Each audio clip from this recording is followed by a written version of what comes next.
and welcome to this week's Strange Pathways. Thank you so much for being patient. I had a bad day yesterday. Had a bit of a bad day today too, but I'm feeling a lot better, a lot more up to this. About 2 years ago, I tripped, put my foot through a glass window that was propped up against the wall in storage. The cut was bad. The cut was very bad. I lost 2 pints of blood, nicked an artery, and the pain in that foot. I know it's been 2 years, but the pain in that foot is still quite substantial. It's been debilitating. It's been debilitating. And now because I walk a bit differently than I did before the accident, my left foot is going through a lot of pain. And oddly enough, even though my right foot hurt, it was really my left foot that put me down yesterday. So I do thank you all for being patient. On to today's tales. Our first tale is going to take us all the way back a few years. Southern Arizona desert. This comes from Kyle and Cam at Expanded Perspectives, an absolutely amazing podcast. In some of my recuperation yesterday, I did enjoy a few episodes of Expanded Perspectives. Please go check that podcast out. It's absolutely fantastic. A gentleman got in contact with Cam and Kyle and explained that a few years ago he had gotten a call from his brother in Arizona. Hey, do you want to visit? Do some hiking? Go out and grab a bite to eat? His brother had explained that he'd just gotten a big bonus at work, and he missed him. He wanted to spend a couple of days with him. He has vacation time saved up. And you know what? If you got a great brother, that's what you do. The gentleman takes some time off and goes down there and meets his brother. And they do have a grand time of it. They tour around Phoenix and Chandler and Tempe, go out, see some sights, eat some really good food. About 2 days into that, they decide to visit Sedonia and a few other areas. They want to do something outside, though. Now, they'd already gone hiking, but he wanted to do something else outdoorsy.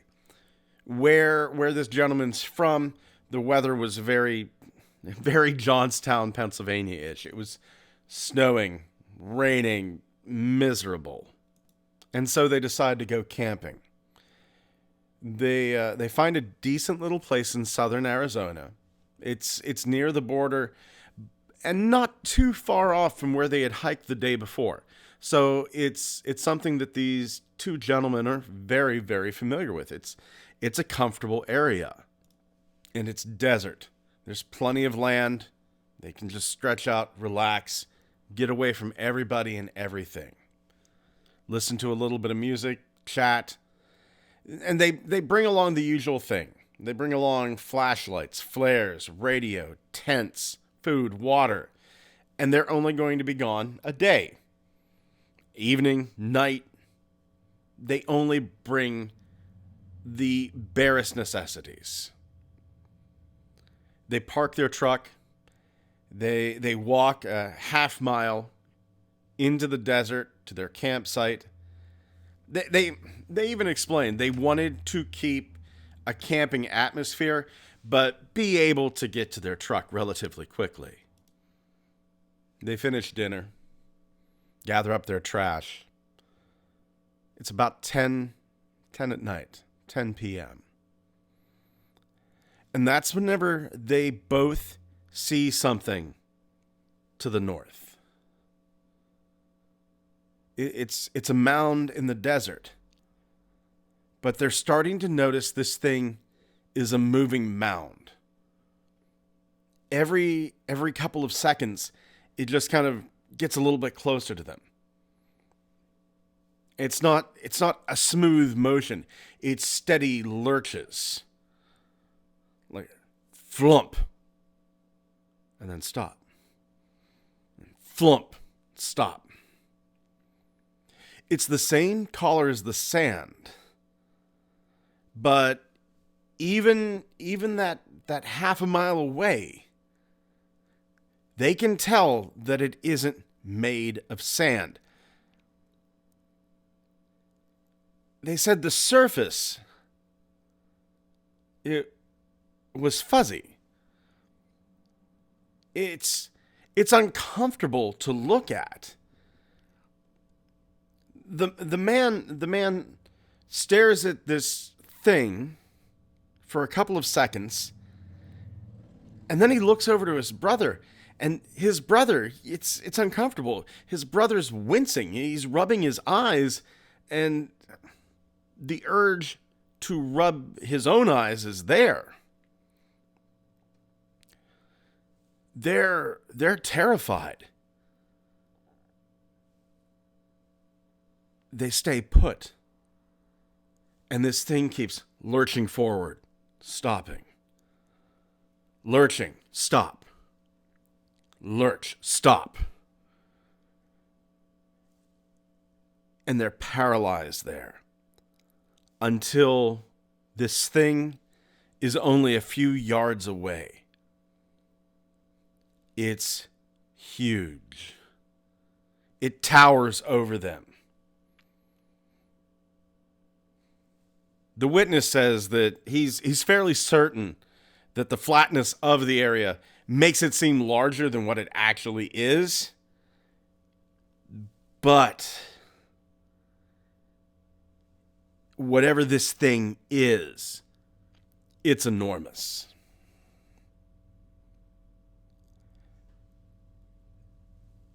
Every time the witness and his brother get together after this experience, they try to remember. They try to describe what they saw, and they come up with new descriptions. It's the only thing they can actually settle on is that it's a huge and dry washcloth. And yes, that does sound odd. They admit that sounds very, very odd. They come up with other descriptions. Hideously blossoming flower. Ugly petals unfurled, some larger than others, no real center. There are no eyes, there are no feelers, no antenna, no identifiable organs of sense. There's no ears, there's no eyes. There's just it. He says if you wanted to replicate whatever this thing is, if you wanted to replicate the way it was looking, its structure, take a ball of light brown clay, pull it in every direction, and then insert tiny pins all over its surface, thousands of them. Make those pins vibrate. Make the dough buzz, a breath-like movement. They stare at this thing without speaking. They're feeling fear, but it's more than just fear. It's a deep fear. It's a sickness. It's not queasy, but it's more like delirious. Almost as if they're having a stroke, some sort of brain issue. He's certain now, looking back on the experience, that his mind was just unable to fully understand what it was seeing.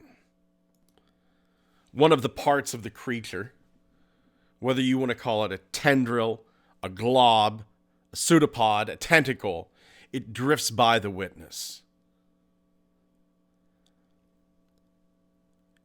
the witness feels the space around him shift. The witness becomes highly sensitive to how the stuff of that space had been drawn away from him. And this now is scaring him much more than whatever this creature actually is. It's bending reality. This is Lovecraftian. The witness hears his brother kind of stifle a cry. And this is where the witness is able to break that stare. He looks over at his brother and he sees another part of this nightmare pass over his head. This time it's much larger than the one that swept over him. He's kind of mentally associating it at this time with tentacles, octopus, starfish, some sort of multi-legged sea creature. But he admits this isn't close enough. The witness turns to his brother and says, "Don't move." The brother doesn't nod, doesn't mouth anything back. They have disagreements about how much time they were in this thing's presence. But they can agree that somewhere between 20 and 45 seconds.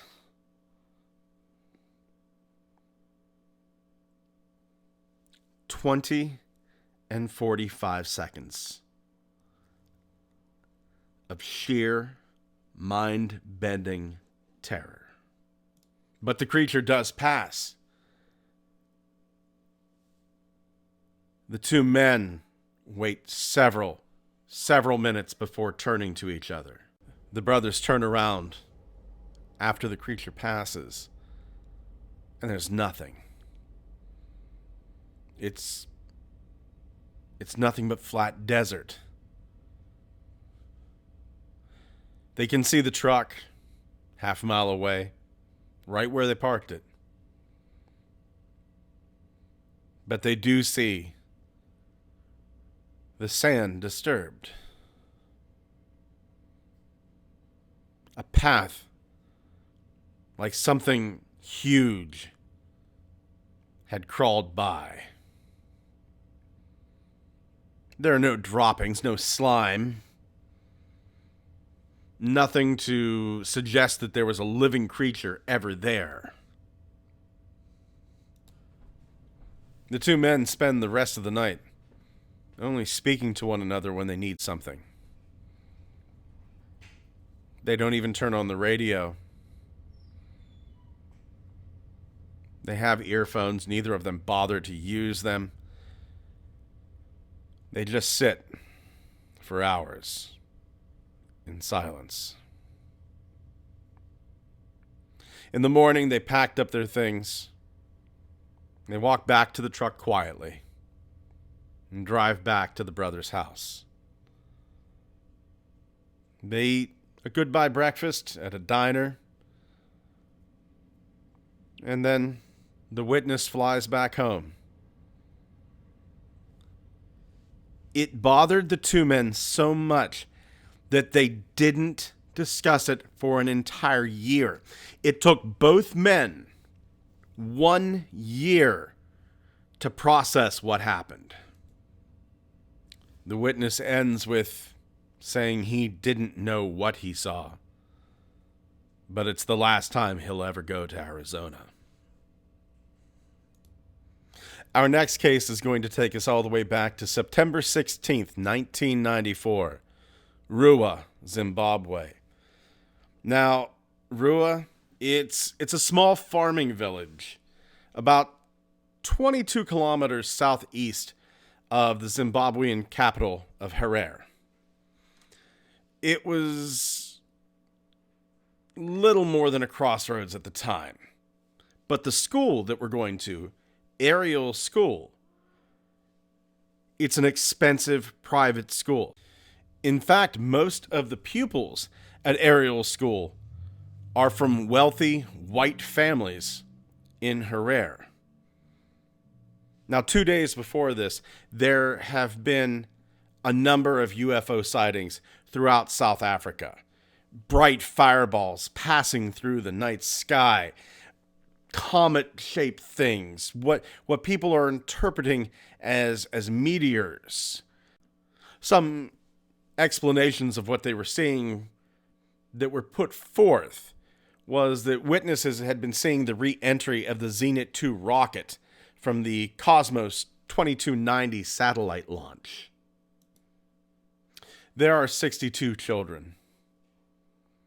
It's morning break. They're out in the schoolyard playing.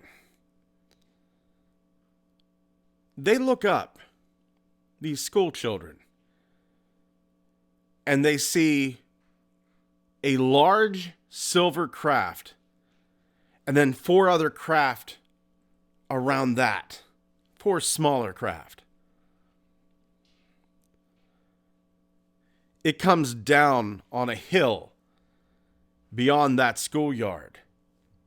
The children have been told, you do not go to this hill. It is out of bounds. The boundary for you guys, it's the edge of the schoolyard. But these children are curious. They run to the edge of the schoolyard. They want to see what this thing is. And whenever they get to the edge of the schoolyard, 62 children see a small creature walk around on top of this craft. And then another creature comes down to look at the children. He's dressed all in black, very, very tight suit.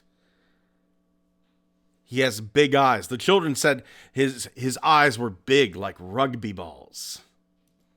These children had direct eye contact with this entity. And there was some sort of communication. The children get images about what humanity is doing to the planet, the destruction we're causing. Not all of them get it. Some of the children are terrified. Some of them are really, really excited. Interestingly enough, the children that were the most traumatized were the ones in the very front of the group. These children, they go screaming back to their teachers. And the teachers, of course, the teachers don't believe them at first. But then the children go home. They tell their parents. The parents come down to the school and they go, my kid's crying constantly. He won't go to sleep. He's scared. What happened? Soon afterwards, the children are asked to draw pictures of what they'd seen. Each child draws these pictures separately, but the drawings, which if you want to see some of them, they'll be up on the Strange Pathways Facebook page. The drawings are pretty much all the same. This case, it did grab some attention. In November of the same year, John Mack, who really had an interest in alien abduction phenomenon. John Mack, Harvard University professor of psychiatry, visits the Ariel School, interviews the witnesses. What did Mack come up with? He comes up with this experience may have been real. Harvard issued a statement 14 months later saying that Mack has academic freedom to study what he wishes and to state his opinions without impediment. And to Harvard's credit, they said that Dr. Mack remains a member in good standing of the Harvard Faculty of Medicine. Quite brave of Harvard. Bravo. During the interviews, one fifth grader tells Mack he was warned that something was about to happen, that pollution mustn't be. Another student, an 11-year-old girl, told Mack, I think they want people to know that we're actually making harm in this world, and we mustn't get too technologed. Her word. Another child said that he was told the world would end because they're not taking care of the planet.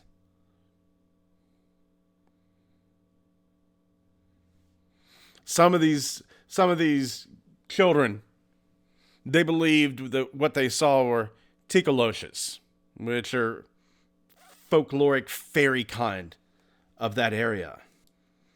A ticoloche, it's a dwarf kind of water sprite. It's mischievous, it's evil, and it can become invisible by drinking water or swallowing stones. Now, I hate to get political. It shouldn't even be politicized. But I do believe that we are destroying this planet. I just have to look around. And whether or not we're responsible for global warming, that's not the point. We, humanity, industry, us, we are destroying the planet. It does need to stop. It's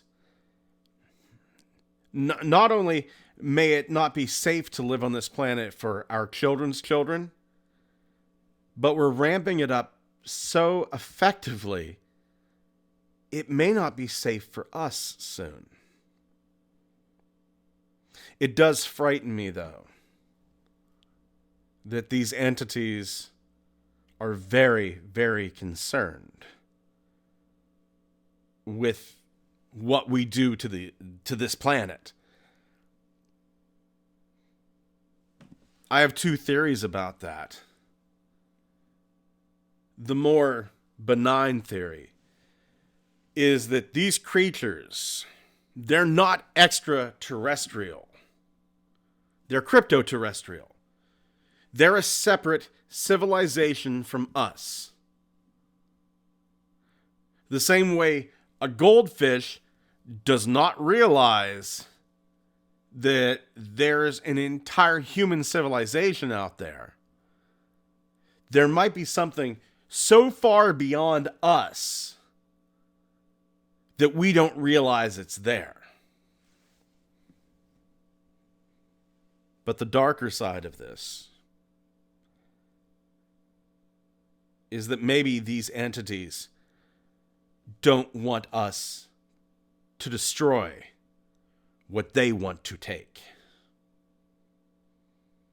what they see as theirs. Charles Fort did say, the earth is a farm, and we are someone else's cattle. Our last tale comes to us from the wonderful phantomsandmonsters.com. It's one of the very few websites that I visit every single day. My websites are that I go to every single day. I go to phantomsandmonsters.com. I go to the X boards on 4chan. I go to a couple pages on Reddit, High Strangeness, UFO Church of Charles Fort, and ridiculously enough, TFW 2005. I love Transformers, but that has no bearing on what we're doing here. It's just the one website I do go to every single day. The witness writes into Phantoms and Monsters saying that he lives in Sleepy Hollow, New York. Every summer, they do see ghost hunters there. Of course you would. It's Sleepy Hollow. The Headless Horseman. I actually have a friend that lives in Sleepy Hollow. Evan, if you're listening to this, hey, how you doing? This is the winter of last year. This group of friends, they're playing paintball, a group of 10 players. They play for about an hour. They run out of paintballs. And they decide, okay, fun's not over. Let's just relax. Let's go to the rock bridge. We're going to go build a fire. They usually do that. The witness's brother and the witness, they hear something to the right. There are leaves on the trees. There's snow on the ground. The moon's bright. And they see a deer. But not a deer. It's not normal looking. It has no tail. The eyes are way too far apart. It smells of decomposition. It smells of death. The witness leans over and goes, "Don't make a sound." The witness's brother, he doesn't believe in ghosts, doesn't believe in fairy tales, but he sees this thing and is beside himself. The not deer. It sees them. It screams at them. Now the rest of the people hear this, and they're wondering why these two men are freaking out. They run past them screaming, let's go, now, now! And then the rest of the group sees the not deer and take off with them. This not deer is fast. They're running down the aqueduct trail. They run for about a mile. It takes them 10 minutes to get back to the road. They see the light on the road, but this thing, this not deer, is right behind them, and it's still screaming at them. They get to the street light, the light on the road. The deer stops. It won't go into the light. It's just looking at them and screaming. Some people come out of their house, neighbors. They come out, they start cussing at this group of 10 people for all the noise that they're making and saying, "I've called the cops." Which honestly, to me, if I hear I've called the cops after this thing's been chasing me, that's a relief. But then the neighbor sees the not deer and runs inside screaming. The cops show up. The thing takes off. The brother and the witness took a picture of this thing. They show the cops the picture. The cops tell them, "Don't come out here at night."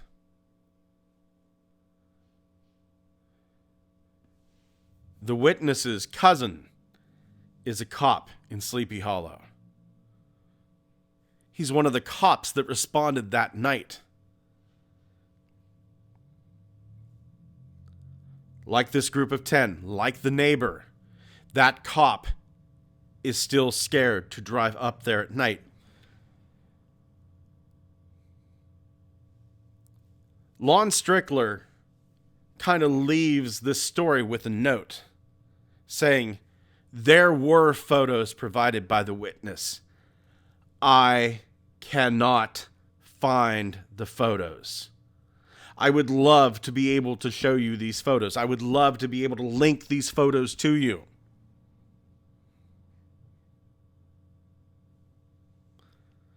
So if anybody out there has a copy of the Sleepy Hollow Not Deer photos, please get in touch with me. strangepathwaysmail@gmail.com. I would love to see these photos. Thank you once again for joining us here at Strange Pathways. Please head on over to our Facebook page. Check out some of the images relating to the tales that we've spoken about today. If you'd like to get in touch with me, strangepathwaysmail@gmail.com. And as always, thank you to everybody out there who is getting the word out about this podcast. I'm seeing the numbers go up. I'm seeing the subscriber count on YouTube go up. We are one subscriber short of 4,600 subscribers on YouTube. I know that's not a lot in the grand scheme of things, but boy, it does my heart good. Get out there, tell your family, tell your friends, go on to message boards, let people know I've got a great podcast for you to listen to.